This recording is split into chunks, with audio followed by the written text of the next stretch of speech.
Just because the doors are open in the building where we meet doesn't mean the lost and lonely can find the love they need. It takes people of compassion whose hearts are open wide, so that the hurting ones can know that God's love waits inside. Let's make our hearts an open door, inviting every race, embracing rich and poor. God's kingdom will grow like it never has before, when we make our hearts an open door. Yeah. We can reach out to the homeless, give them shelter from the storm, offer water to the thirsty, give God's joy to those who mourn, put our arms around the lonely, so that their broken hearts can mend. Then they'll hear the voice of my Jesus saying, welcome into it. Let's make our hearts an open door, inviting every race, embracing rich and poor. God's kingdom will grow like it never has before, when we make our hearts an open door. Let's make our hearts, yeah, an open door, inviting every race, embracing rich and poor. God's kingdom will grow like it never has before.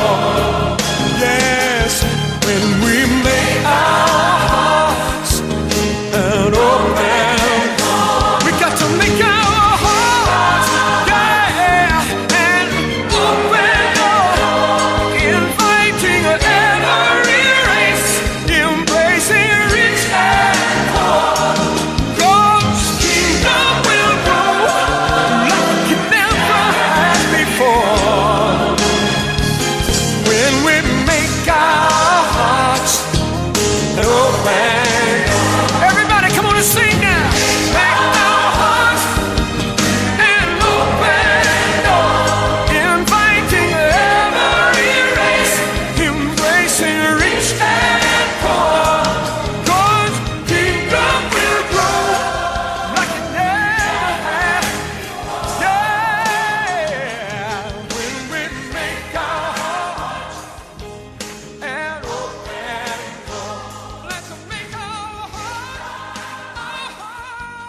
an open door, inviting every race, embracing rich and poor. God's kingdom will grow like it never has. Okay, so welcome back. We are once again with brother, well, it's been a while, now he's Elder Pastor Pablo, and the last time we spoke, we touched on a few things that he was doing personally in his evangelism experience, and we just wanted to catch up with how he's been and what's been going on in his work in this part and other parts of the vineyard. So that being said, Elder, Pastor, tell us a little bit about yourself. Okay, first I want to say thank you for having me on this podcast, and it's my honor and privilege to be here. My name is Pablo Pacheco. I am with a ministry called Truth in Love Advent Ministry, located in Florida. And basically, you know, I have one wife. I have a wife. Her name is Carmela, and 3 children.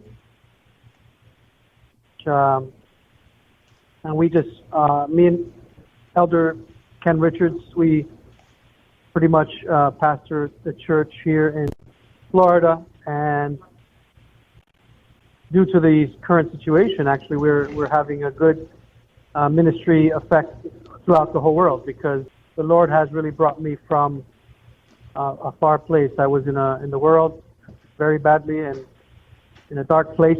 You know, I was actually ex-drug dealer, drug addict, and from there, God has changed my life and has brought me to where I am today. So I just want to thank Him for all the grace and mercy that He has bestowed upon my life personally. So that's, in a nutshell, who I am. Praise the Lord for that.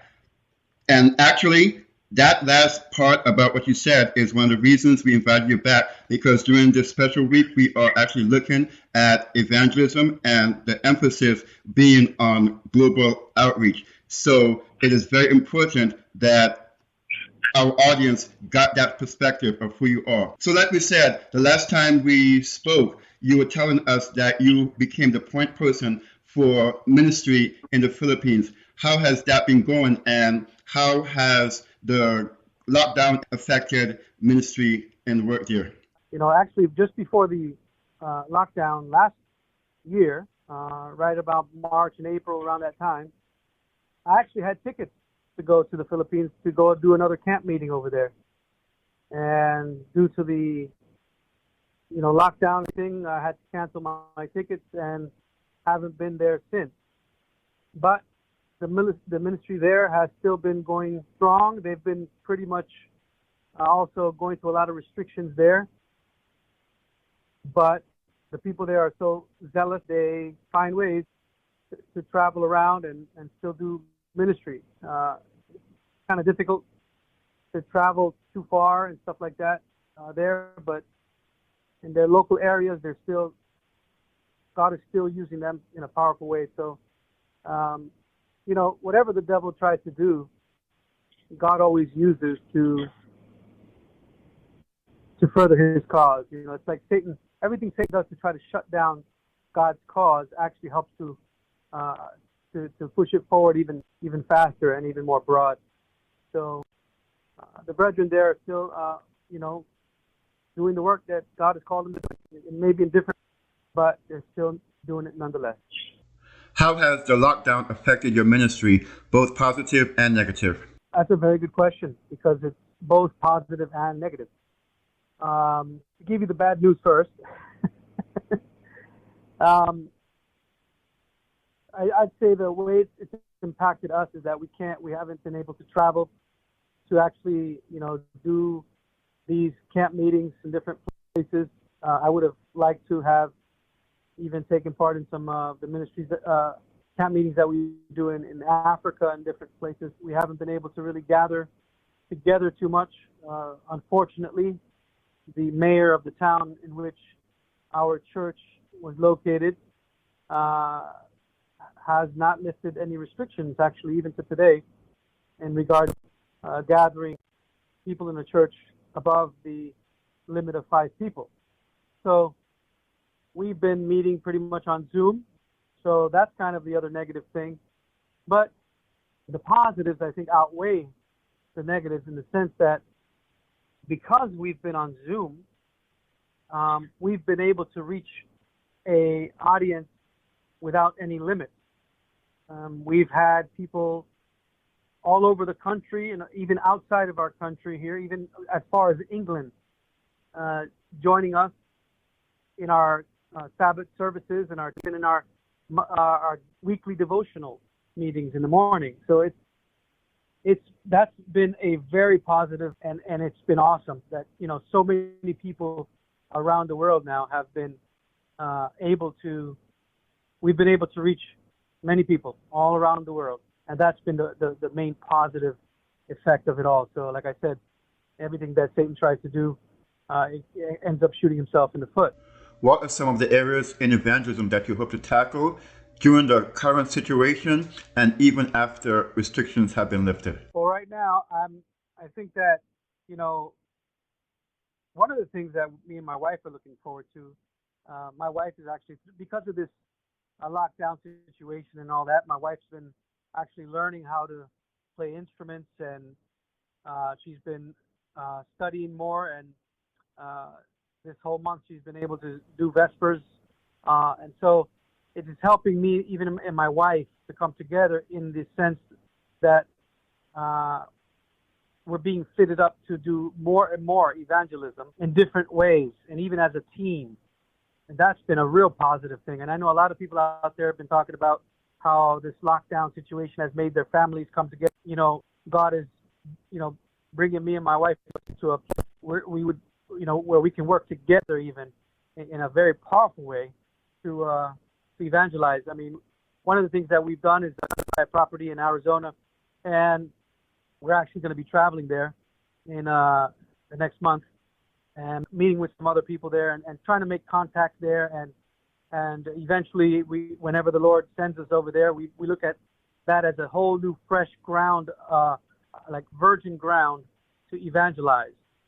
And so I think that,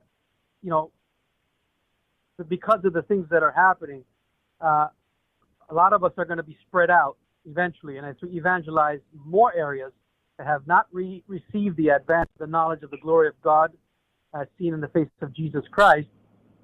It's going to give, and I think also, God is also bringing people, and putting them in my ministry, in my life, in my personal ministry, and other people are getting to know this message.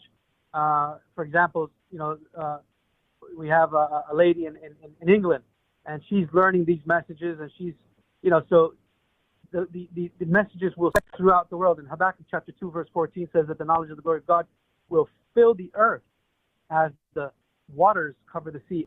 God is going to use individuals to continue just to spread the gospel, and then train people and teach people all about the gospel so that they can also continue to go forward and spread it to where they're at.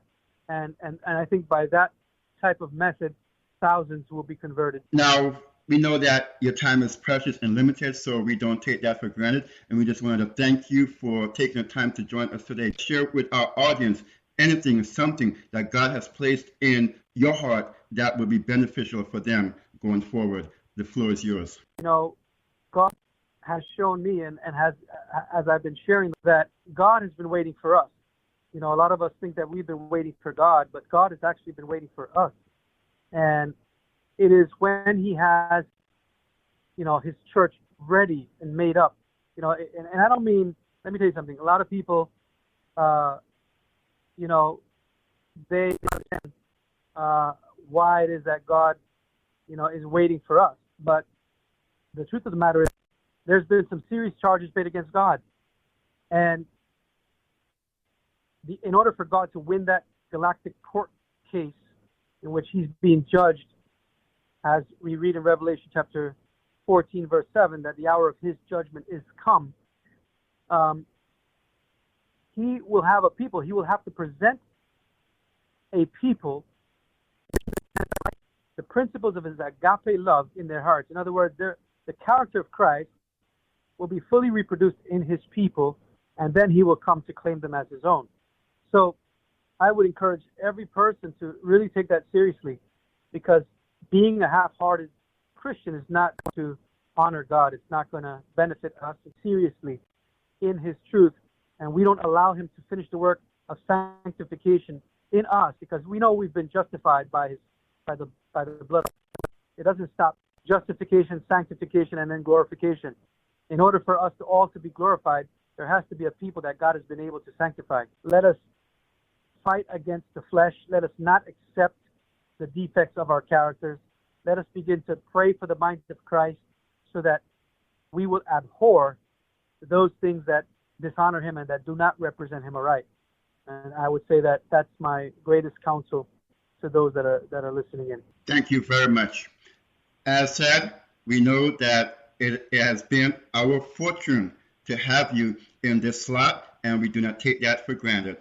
Thank you very much, Pastor. One last question. After listening to this podcast and hearing your message on the need for higher attainment in our Christian experience, someone listening wants to get in contact with you to learn more. What is an easy way for them to be able to reach out to you? Well, I have two pages.